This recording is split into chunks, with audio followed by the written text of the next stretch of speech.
උදේ මල් වැස්සේ තෙමින්නට ගුමු ගුමු නදී මල්වල පැණි පිරෙන්නට තුරුලිය ලපලු දලු මල් පල දරන්නට මිහි කත සුර පුරක් කළ මැන දෙවිඳුන්ට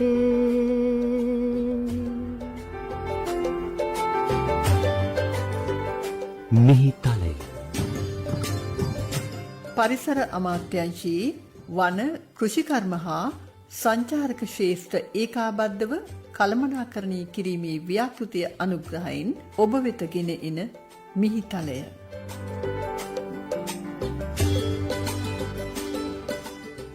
ආයුබෝවන් සුබ උදෑසනක් ඔබට. සොබාදහම හා මිනිසා අතර ඇත්තේ හරි අපූරු සම්බන්ධතාවයක්. ජල සම්පත කියන්නේ සොබාදහමෙන් අපට ලැබුණ වටිනා සම්පතක්. මේ ජල සම්පත ආරක්ෂා කර ගැනීම අපි හැමෝගෙම වගකීමක් යුතුයකමක්. එයත් මතක් කරමින් ශ්‍රාවක හිතවතුනි අදත් අපි සෝදානම් මෙතන සිට ආරම්භ කරන්න මිහිතලිය කතාබහ. අද මිහිතලිය අපේ මාතෘකාව මල්වතුයේ ආශ්‍රිත ජල සම්පත් කළමනාකරණය පිළිබඳව.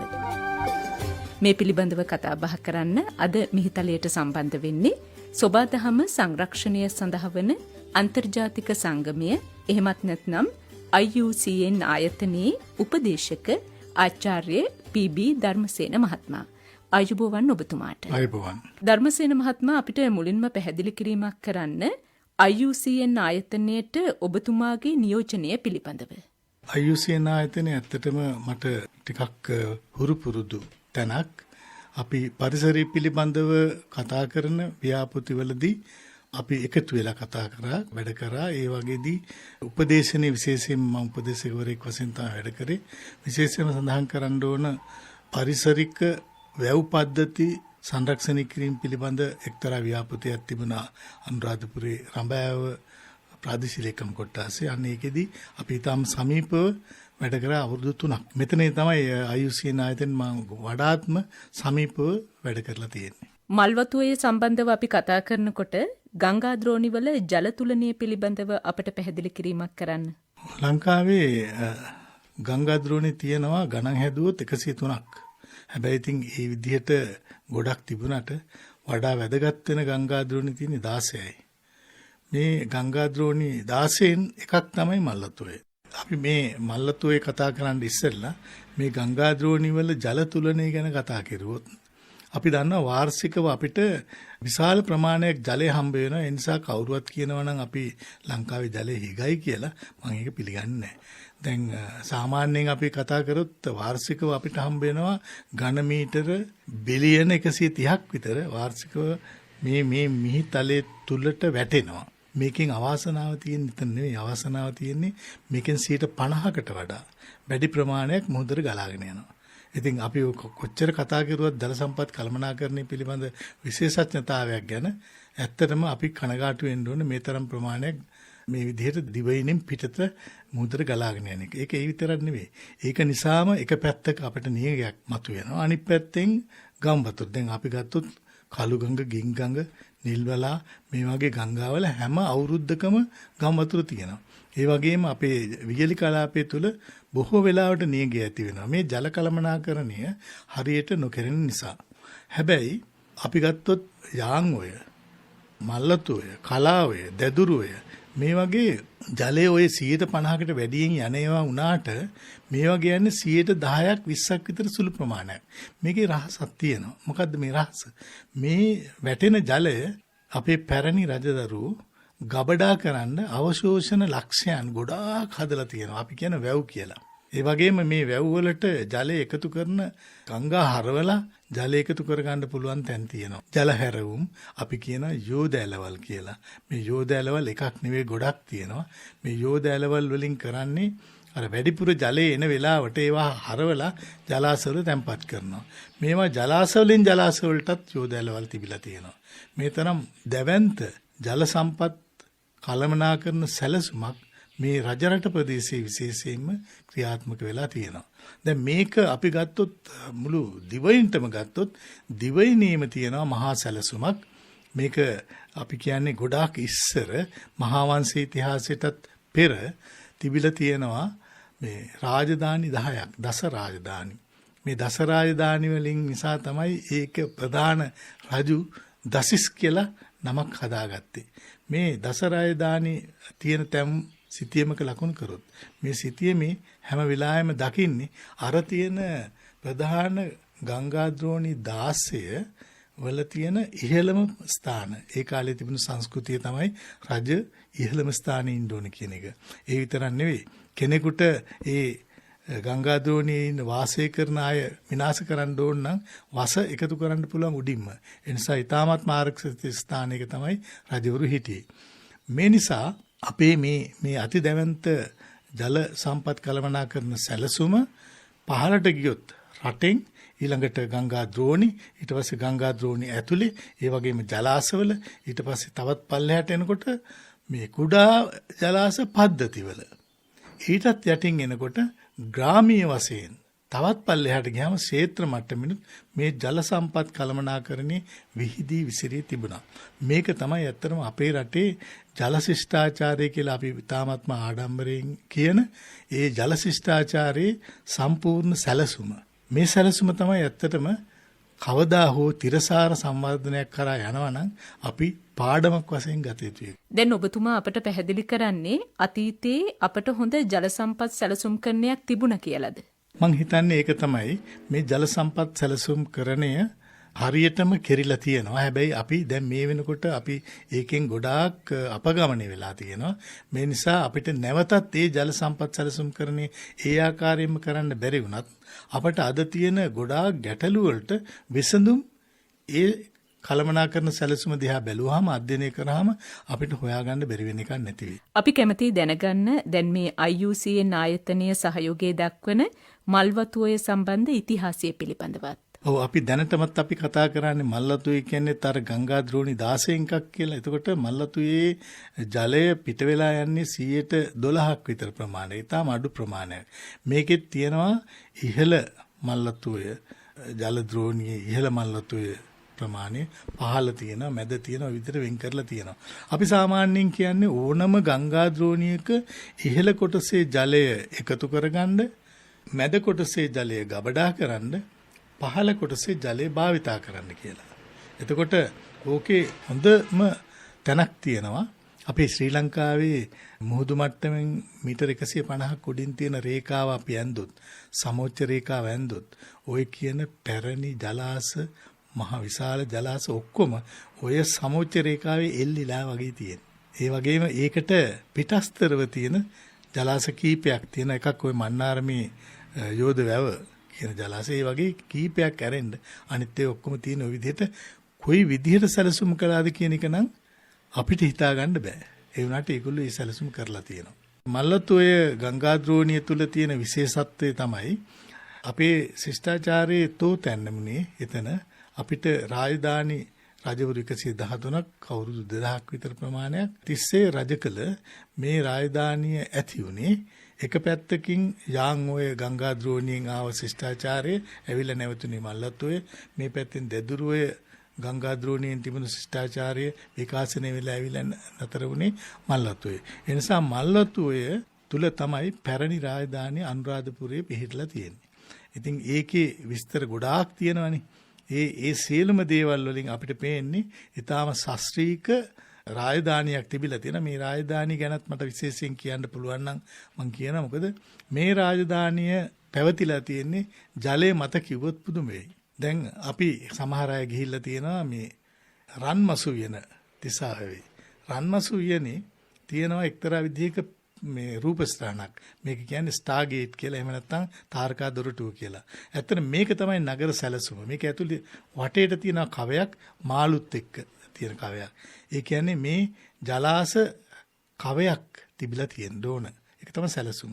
මේ කවයට තමයි නුවර වැව, බසවක්කුළම, තිසා වැව, අබේ වැව මේ හැම එකක්ම මේ වටේට තියෙන්නේ. මේ වගේ කරලා තියෙන්නේ මොකද්ද? භූගත ජලය මේක ඇතුළට කාවද්දලා තියෙනවා. අපි දන්නවා මල්ලත්තුවේ හැල්පන්නෝය වගේ රාජධානිය තුල තියෙන ගංගා දිහා බැලුවොත් මේ වගේ ඇත්තටම තියෙන වැලිස්තරයක් තියෙන්නේ. හිතනවාද වැලිස්තරයක තුල මේ වගේ විශාල ස්තූප හදන්න පුළුවන් කියලා. මේ තරම් විශාල ව්‍යුහමය රාජධානි හදන්න පුළුවන් කියලා. ඇත්තටම රහස තියෙන්නේ මෙන්න මේ භූගත ජලයෙන් ඇති කරන පීඩනය නිසා මේවා පවත්වාගෙන ගියා. අපිට එක්තරා සැකයක් මතුවෙනවා මෙතනදී මේ භූගත ජලය හදිස්සියේ පහළට බැස්සොත් මොකද වෙන්නේ කියලා. විශාල අවදානමක් තියෙනවා මේ පිළිබඳව. ඒ නිසා අපි හැම වෙලාවෙම මේ පිළිබඳ ජල සැලසුම පිළිබඳව හොඳ අධ්‍යයනයක් කරලා ඒ පිළිබඳ විස්තර අපි අවබෝධ කරගන්න ඕන. මල්ලතුවේදී අපි පාවිච්චි කරන එක දෙයක් තමයි ගංගා ද්‍රෝණිය තුල ජලාශ පිළිබඳ ජාලයක් තියෙනවා. ඊට අමතරව කුඩා ජලාශ තියෙන පොකුරු වශයෙන්. මෙන්න මේ පොකුරු වලට අපි කියන ඉංග්‍රීසියෙන් කියන කැස්කේඩ් සිස්ටම්ස් කියලා. සිංහලෙන් ඇත්තටම එහෙම වචනයක් නැහැ. අපි කියන්නේ ජාලගත වැව් පද්ධති කියලා. මේකට හේතුව මේ ජාලයක් කියන්නේ ගමක්. මේ ගමේ තියෙන කැලෑව. මේ ගමේ තියෙන ලඳු. මේ ගමේ තියෙන හේන්. මේ ගමේ තියෙන වෙල්යායක්. මේ ගමේ තියෙන ගම්. මේ ගමේ තියෙන වැව්. ඒ නිසා මේ වැව් වල තියෙනවා කුළු වැව් තියෙනවා, කායම් වැව් තියෙනවා, ඔලගම් වැව් තියෙනවා, මහ වැව් තියෙනවා, පහළ වැව් තියෙනවා, ඉහළ වැව් තියෙනවා. මේ ආකාරයේ විවිධ නම් වලින් තියෙන වැව් තියෙනවා. ඒ ඇරෙන්න කවුරුවත් මේ වැව් ඔක්කොටම එක නමක් දාලා හැදුවේ නැහැ. දැන් මේ වැව් පද්ධතියේ මේ වටිනාකම තියෙන්නේ මේක පරිසරයත් එක්ක ඒකාබද්ධ වෙලා තියෙන, බද්ධ වෙලා තියෙන. අපි දැන් කිව්වොත් එහෙම අද තියෙනවනේ විශාල අලි මිනිස් ගැටුමක්. අලියාට ජීවත් වෙන්නට, ආහාර ගන්නට, ජලය ගන්නට අලියාට වෙනම වාසස්ථානයක් තිබුණා. ඒක තමයි ඔය කුළු වැව් කියලා කියන්නේ. ඒවා කැලේ තිබුණු වැව්. මේ වැව් වලින් තමයි ජලය ගත්තේ. අලියාට හැම වැවකම හැම වතුරක්ම එච්චර ගෝචර නැහැ. ඔහු එනවා අවසානයේදී හොයාගෙන ජලය අර ඒවා ඔක්කොම ආක්‍රමණය කරලා තියෙනවා නම් මිනිසාගේ මහ වැවටම එනවා. මේ නිසා අලි මිනිස් ගැටුම ඊටාම දරුණු විදිහට තියෙනවා. අපිට පුළුවන්කමක් තියෙනවා නම් මේ තියෙන සැලසුම නැවත එලා ගන්නට බිම. එහෙම වුණොත් කවදාවත් අලි අපිට මේ විදිහට ව්‍යසනයක් ඇති කරන එකක් නෑ. අපි බොහොම හිත මිත්‍රත්වයෙන් ජීවත් වුණු අය, සතා සීපාවා එක්ක හොඳින් ජීවත් වුණු අය. ඒගොල්ලෝ කියනවා ගහකොළ සතා සීපාවා බින්කරේ වතුරයි ආයි බෝවා කියලා. ඉතින් ওই වන්නේ තියෙන භාෂාව හරි පැහැදිලිව සරලව කිව්වොත් එහෙම මේ පරිසරයට ආදරය කරන මිනිස්සු කොටසක් ඉඳලා තියෙන්නේ. මේ පැරණි ජල සැලසුම තුල, මේ මල්වතුවේ ගංගා ද්‍රෝණිය තුල මේ සියලුම රහස් තාමත් හංගවගෙන ඉන්නවා. අපි මේ පිළිබඳව තවදුරටත් කතා බහ කරන්න බලාපොරොත්තු වෙනවා ගීතයක් අහලා. ගීපද රචනය මහාචාර්ය සුනිල් ආරියරත්නයන්ගේ, සංගීතයේ ආචාර්ය වික්ටර් රත්නායකගේ, ගීතේ ගායනා කරන්නේ අබේවර්ධන බාලසූරිය.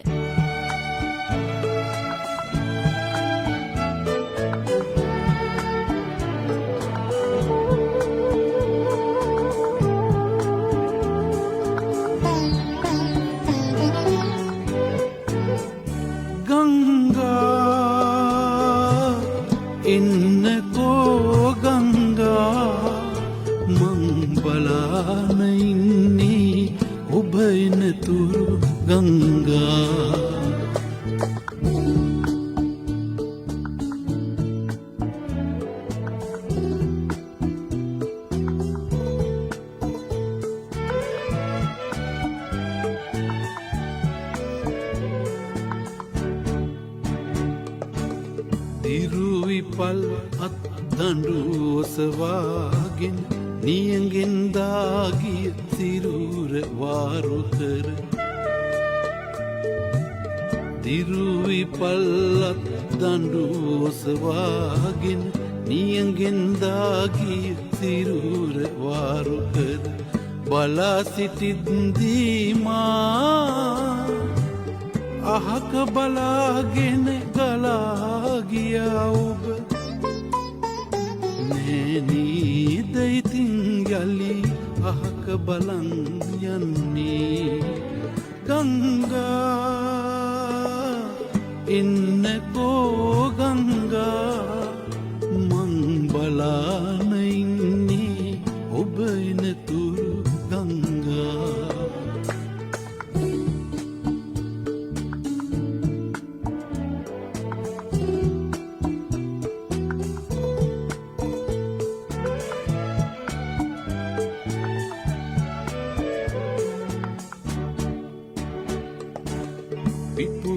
දෙතොලින් අහස බලාගෙන දිය පොද රහිතව අකාලට මහලු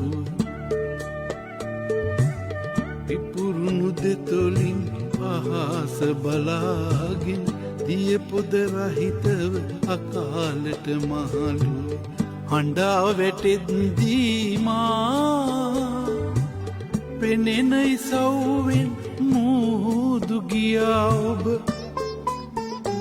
නෑනේද ඉතින් යලි අහක බලන් යන්නේ ගංගා ඉන්නකෝ ගංගා මං බලාන ඉන්නේ ඔබ එනතුරු ගංගා පරිසර අමාත්‍යංශී වන කෘෂිකර්ම හා සංචාරක ශේෂ්ත්‍ර ඒකාබද්ධව කළමනාකරණය කිරීමේ ව්‍යාපෘතිය අනුග්‍රහයෙන් ඔබ වෙත ගෙන එන මිහිතලය. ඔබ එක්වී සිටින්නේ මිහිතලය සමග. අද මිහිතලයේ අපේ මාතෘකාව මල්වතුයේ ආශ්‍රිත ජල සම්පත් කළමනාකරණය පිළිබඳව. මේ පිළිබඳව කතා බහ කරන්න අද අප සමග එක්වන්නේ සොබාදහම සංරක්ෂණය සඳහා වන අන්තර්ජාතික සංගමය එහෙමත් නැත්නම් IUCN ආයතනයේ උපදේශක ආචාර්ය පී.බී. ධර්මසේන මහත්මයා. ධර්මසේන මහත්මයා අපට පැහැදිලි කරන්න ඇත්තටම මේ පරිසරය සහ සංවර්ධනය කියන්නේ එකම ක්ෂේත්‍රයක්ද? අතීතේ පරිසරයත් සංවර්ධනයත් සියල්ලම එකට තිබුණේ. කවදාවත් විරසකයක් තිබුණේ පරිසරය සහ මිනිසා අතර. ඒ අය අතර හොඳ සුහද ගනුදෙනුවක් තිබුණා. මේ ගනුදෙනුව කැඩුණු දවසේ ඉඳලා තමයි මේ ප්‍රශ්නේ ඇති වෙලා තියෙන්නේ. අද අපි සංවර්ධනය කරන්නේ මොකද්ද? අපි සංවර්ධනය කරනවා අපිට ඕන විදිහට අවශ්‍ය ගොඩනැගිලි හදලා, අවශ්‍ය වැව් හදලා, අවශ්‍ය පාරවල් හදලා, අවශ්‍ය නගර හදලා අපි හදාගෙන යනවා. විශේෂ ක්ෂේත්‍ර දෙකක් විදිහට පරිසරයේ සංරක්ෂණය කිරීම සඳහා යම්කිසි දෙයක් කරනවා නෑ කියලා කියන්නේ කරනවා. හැබැයි ඒක කරන්නේ වෙනම. මේ හුදකලා ප්‍රයත්නයන් තමයි අපිට ඇත්තටම ගැටලුවක් උනේ. නිරන්තරයෙන් ගැටුම ඇති උනේ එතන කියලාද ඔබතුමාගේ විශ්වාසය? ඒක තමයි ඇත්තටම උනේ. අපිට පුළුවන්කමක් තියෙනවා ඉදිරියට සාමූහික ප්‍රයත්නයක් දරන්න. සහ කළමනාකරණයක් කරන්න. සහ සංවර්ධනයක් කරන්න. අපි මං හිතන්නේ එදාට නැවතත් අපි ওই කියන ශාස්ත්‍රීයතාවයට මේ ප්‍රදේශය ආපහු පත් කරන්න පුළුවන්.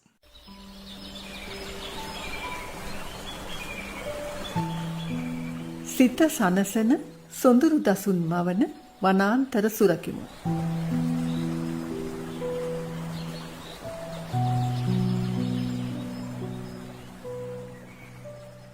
අපිට කියන්න ධර්මසේන මහත්මයා දැන් අතීතයේ තිබුණ ඒ ජල සම්පත් සැලසුම් කරණය වර්තමානයේ කොහොමද අනුගත කරගන්නේ? දැනට අපි දන්නවා කුඩා වැව් තියෙන 15000 ගණනක්. ඒ වගේම අමුණු තියෙනවා 13000 14000 ගණනක් වගේ. මේ සියල්ලම ක්‍රියාත්මක වෙන්නේ නෑ අද. ක්‍රියාත්මක කරන්න හදන්නේ තුදකලාව ගොඩක් තැන්වල. මේ නිසා අපිට විශාල අවදානමක් ඇවිල්ලා තියෙනවා මේ ජල සම්පත් මේ ආකාරයට දිගටම පවතීද කියලා. හේතුව අපි හුඟක් වෙලාවට හිතන්නේ භෞතික ඉදිකිරීම මත මේ සියල්ල තිරසාර බවට පත් කර ගන්න පුළුවන් කියලා. වැව් හැදුවාම හරි කියලා හිතනවා. හැබැයි අපිට තව පැත්තක් අමතක වුණා. මේක වටේට තියෙන පරිසරය. මේ පරිසරයෙන් තමයි වැව් රැකලා තියෙන්නේ. ඒ වගේම වැව තමයි පරිසරය රැකලා තියෙන්නේ. මිනිසා ඇත්තටම බලාගෙන හිටපු කෙනෙක් කියලා මම හිතන්නේ. ඒ තරමට මේවා අතර ලොකු සම්බන්ධතාවයක් තිබුණා. ඇත්තටම කොහොමද දැන් මේ වනාන්තරයත් ආරක්ෂා කරගෙන කෘෂිකර්මාන්තය කරන්නේ? ඔව් ඒක තමයි ගැටලුව තියෙන්නේ. අපිට තියෙන අභියෝගය. දැන් අපි දැනට කෘෂිකර්මය කරනකොට කෘෂිකර්මය විතරක් කරන ආකාරය පිළිබඳව යම් යම් දැනුමතුකම් උපදෙස් අපිට හම්බ වෙනවා. ඒකෙදි කරන්නේ අපි යෙදවුම් තියනවා. ඒ වයින් අපි අස්වැන්නක් නෙලා ගන්නවා. මෙන්න මේ යෙදවුම් මත රඳාපවතින කෘෂිකර්මය අපි හැකිතරම් අකර්මණ්‍ය කරන්න ඕනේ කියලා තමයි මගේ අදහස. ඇත්තටම අපි ඉගෙන ගත්තේ කැලේ. අපි කෘෂිකර්මය කරේ කැලේ තියෙන මූලධර්ම පාවිච්චි කරලා. හොඳම උදාහරණයක් කියන්නම් මම හේන් ගොවිතැන. හේන් ගොවිතැන කරනකොට හේන් ගොවිතැනේ කවදාවත් කැලේ සම්පූර්ණයෙන් විනාශ කරලා කරේ නැහැ. ගස් 10ක් 15ක් ඉතුරු කරා. මේ ගස් 10ක් 15කින් නියෝජනය වෙනවා කැලේ තිබුණු ඉහළම වියන. ඒ වගේම මේ කැලේ අපි ගිනි තියලා පුලුස්සලා දැම්මහම මේකේ තියෙන අලු ගොඩ උඩ තමයි ඊළඟට හේන ගොඩනගෙන්න පටන් ගන්න. මෙතනදී අර පාංශු කාදනේ කවදාවත් සිද්ධ වෙන්නේ නැහැ. ඒ වගේම සතා සීපාවාට අවශ්‍ය තරම් ඉඩකඩ දීලා තමයි හේන් ගොවිතැන් කරලා තියෙන්නේ. හේන් ගොවිතැන් විතරක් නෙවෙයි වී ගොවිතැන කරන කුඹුරු වල වෙල්යායවල් වල ඒකෙත් අපි ඇත්තටම මීගස් ඉතුරු කරා. වැවේ කෙළවරේ කුඹුක් ගස් නබඩ ගස් ඉතුරු කරා. ඒ වගේම වැවයි කුඹුරයි අතර අපි කියන කට්ටකඩුව කියලා. මේ කට්ටකඩුව තුල විශාල ජෛව පද්ධතියක් විවිධත්වයක් පැවතුණා. මේ විවිධත්වයම තමයි මිනිසාගේ වාසය සඳහා අවශ්‍ය සියලුම දේවල් සම්පාදනය කරේ. මම උදාහරණයක් කියන්නම්. ওই කට්ටකඩුව කියන එක මතක් වුණු හින්දා මම කියන්නේ. ඒකේ තියෙනවා මැද තියෙන යතුරු වල කියලා වලක්. මේකේ වතුර තියෙන්නේ. මේ වතුරත් එක්ක තියෙන සම්බන්ධතාවයේ වැවේ තියෙන මේ දෙක අතර කාන්දුයි තාමත්ම අඩු කරනවා. ඒ වගේම මෙතන තියෙන එක වාසස්ථාන භූමියක්. ඊළඟට තියෙනවා වගුරු බිමක්. ඊළඟට තෙත් බිමක්. ඊළඟට වියලි බිමක්. මේක හිතනවාද මේ තරම් විවිධත්වයක් තියෙන භූරූපණයක් තියෙන තැනක කුමන ආකාරයකට ජෛව විවිධත්වය පවතිද කියලා. ඊටාත්ම පොහොසත් ජෛව විවිධත්වයක් පවතිනවා. අපි කරපු අධ්‍යයනයන් වල මේ මෑතකදී කරපු අධ්‍යයනයන් වල අපි දැක්කා වැඩිම ජෛව විවිධත්වයක් වැඩිම සත්ව විශේෂයන් කොටසක් හම්බ වෙන්නේ ඔන්න ඔය කියන කුඩා තීරුවේ කට්ටකඩුව කියන තීරුවේ. එතකොට අපි දැනගන්න ඕන එකම දේ තමයි මේ වනාන්තර නැතුව මේ කෘෂි පාරිසරික පද්ධති නැතුව මේ සතා සීපාව නැතුව මේ භූගත ජලය නැතුව මේ ජල සම්පත නැතුව අපිට කවදාවත් තිරසාර කෘෂි කර්මයක් කරන්න බෑ. තිරසාර ජීවන පැවැත්මක් ඇති කරගන්න බෑ කියලා. ඉතින් ඔය කොටසේදී අපි යන්න ඕන ඔය විදිහට. එහෙම නැතුව අර හැමතැනකම තියෙන බටහිර කෘෂි කර්මෙ මෙතෙන්ද දාපු එකේ වැරද්ද සහ ඒ අවදානම ඒ සහ ඒ විනාශය අපි තාමත් අත්විඳින්මින් පවතිනවා. කසල නිසි ලෙස බැහැර කරමු අපේ ජල සම්පත සුරකිමු. ඇත්තටම අපි කැමති ඔබතුමාගෙන් දැනගන්න අපේ මේ පාරම්පරික දැනුම අපිට නැවතත් භාවිතයට ගන්න පුළුවන් වෙයිද? පාරම්පරික දැනුම කියන්නේ අවුරුදු 1000ක් 2000ක් තිස්සේ අත්දැකීම් වලින් අත් විඳගෙන ආපු පළපුරුද්දක් තියෙන විශාල ශිල්පීය දැනුමක්. මම මේකට කියන්නේ දේශීය විද්‍යාව කියලා. මේක අර සාමාන්‍ය බටහිර විද්‍යාවත් එක්ක සංසන්දනය කරන්න එක වැරදි. ඒකේ තියෙන්නේ උපකල්පන පර්යේෂණ දත්ත විශ්ලේෂණය නිගමනයේ ওই විදිහට යන එකක් නෙවෙයි. මේක අවබෝධ කරගන්න ඕන එකක්. අපි කිව්වොත් එහෙම කවුරු හරි මේ ලංකාවේ ආයුර්වේද දෙපාර්තමේන්තුවේ කිසිම පර්යේෂණ ප්‍රතිඵලයක් අපිට පෙන්වන්න බෑනේ කියලා එහෙම ආයුර්වේද වහන්න ඕන. ඒ නිසා මම කියන්නේ මේ දේශීය ගොවිතැන් ක්‍රමයේ දේශීය තාක්ෂණය අපිට පුළුවන් බොහෝ දුරට පාවිච්චි කරන්න. බොහෝ තැන්වල පාවිච්චි කරන්න පුළුවන්. දැන් අපි මේ 2019 දී අපි පොඩ්ඩක් පරීක්ෂණයක් කරලා බැලුවා. කාලගුණ දෙපාර්තමේන්තුව පුරෝකථනය කරපු දේ ගමේ මිනිස්සු කියන ඒ ආකාරයෙන්ම. හැබැයි ගමේ මිනිස්සු කියන්නේ අර සැටලයිට් වලින් නෙවෙයි, චන්ද්‍රිකා වලින් නෙවෙයි. ඒගොල්ලෝ කියන්නේ පරිසරයේ තියෙන වෙනස්කම් වලින්. පරිසරයේ ඉන්න සතා සීපාව දක්වන යම් යම් ප්‍රතික්‍රියා වලින්. හැබැයි ඒ දෙක එක හා සමානව එකට ගිය දෙකක් වෙනස තියෙන්නේ ප්‍රවේශය විතරයි. ඕනෑම කෙනෙක් කැමතියි මේ දේශීය දැනුම එකතු කරගෙන ගොඩනැගෙන පරිසරය දකින්න. ඇත්තටම මේ පිළිබඳව ඔබතුමාගේ අදහස මොකක්ද? ඔව් අපි මූලිකත්වය දෙනවා පරිසරයත් එක්ක සුහදව කෘෂි කර්මාන්තය කරන්න. මේ නිසා පරිසරයත් රැකෙනවා කෘෂි කර්මාන්තයත් රැකෙනවා. ඊටාම සුන්දර දර්ශනයක් මෙතන මැවිලා පෙනේ. මේක කොච්චර සුන්දරද කියලා කිව්වොත්, මේක කොච්චර තර්කානුකූලද කියලා කිව්වොත් අනිත් අයට මේක දැක්කොත් හරි පුදුම හිතේ. ඉතින් අපි ආරාධනා කරමු මේවා බලන්නට පිට නොදන්න අයට, දැකපු නැති අයට, අවබෝධ කරගත්තේ නැති අයට එන්න කියලා. ඕක තමයි මම දකින මේ ග්‍රාමීය මට්ටමේ සංචාරක කර්මාන්තය කියලා කියන්නේ. අපි ඒකට කියමු ඇත්තටම පාරිසරික සංචාරක කර්මාන්තය කියලා. අපි අවසාන වශයෙන් ඔබතුමාගෙන් දැනගන්න කැමති ඇත්තටම මේ IUCN ආයතනය බලාපොරොත්තු වෙන අරමුණු ඉදිරියේදී ඉටු කරගන්න පුළුවන් වේද? අපි යම් කාරණාවලදී අපිට යම් ගැටලු තියෙනවා. නමුත් මේ කාරණා ඇත්තටම අවසානයේදී අපිට බලාපොරොත්තු වෙන්න තියෙන්නේ ආකෘතියක් නිර්මාණය වෙයි. මේ වියලි කලාපයේ තියෙන වැව් බැඳි රාජධානියට විශේෂයෙන්ම මේ වගේ මල්ලත්වය, දැදුරුවය, යාංගොය, කලාඔය වගේ ගංගා ද්‍රෝණි වල ගොඩනගෙන යම්කිසි දෙයකට හොඳ ආකෘතියක් වෙයි මේක. හැබැයි සමහර දේවල් ක්‍රියාත්මක කරන්න නෛතික ප්‍රතිපාදන තියෙන්න ඕන. දැන් අපි උදාහරණයක් කිව්වොත් මේ ජාලගත වැව් පද්ධතිය කළමනාකරණය සඳහා කමිටුවක්, ප්‍රජා සහභාගීත්වයෙන් යුත් කමිටුවක් පවත්වාගෙන යන්න තියෙන නෛතික බලතල අපිට නැහැ.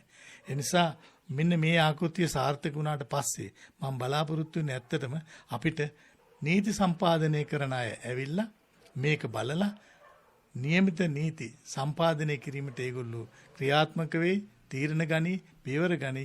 එහෙම වුණොත් මං හිතන්නේ වඩාත්ම සාර්ථකයි කියලා හිතන්නේ මේ ව්‍යාපෘතිය එහෙම දවසකට. එහෙමනම් අපි සූදානම් මේ තොරතුරුත් සමග අද මිහිතලේ කතාබහ අවසන් කරන්න. අද මිහිතලේ අපේ මාතෘකාව මල්වතුවේ ආශ්‍රිත ජල සම්පත් කළමනාකරණය පිළිබඳව. මේ පිළිබඳව කතාබහ කරන්න අද අප සමග එක්ුණේ සොබාදහම සංරක්ෂණය සඳහා වන අන්තර්ජාතික සංගමය, එහෙමත් නැත්නම් IUCN ආයතනයේ උපදේශක ආචාර්ය PB ධර්මසේන මහත්මයා. ඔබතුමාට බෙහෙවින් ස්තුතිවන්ත වෙනවා අද මිහිතලේ අපේ කතාබහට එක්ුණාට.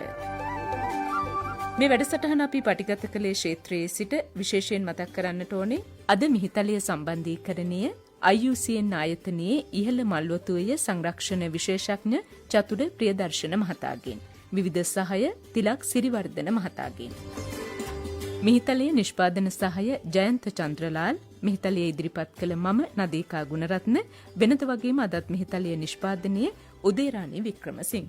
ශ්‍රාවක හිතවතුනි, ලබන බ්‍රහස්පතින්දාත් මිහිතලයෙන් ඔබව හමු වෙන බලාපොරොත්තුවෙන් ඔබෙන් සමුගෙන යන්නට අවසරයි. සමුගන්නා මොහොතේ ඔබේ මතකයට දෙයක් එකතු කරන්නට කැමතියි. සොබාදහමින් අපට හිමි කර දී ඇති වටිනා සම්පතක් වන මේ ජල සම්පත ආරක්ෂා කර ගැනීමට අපි හැමෝම වගකීමෙන් යුතුව කටයුතු කරමු.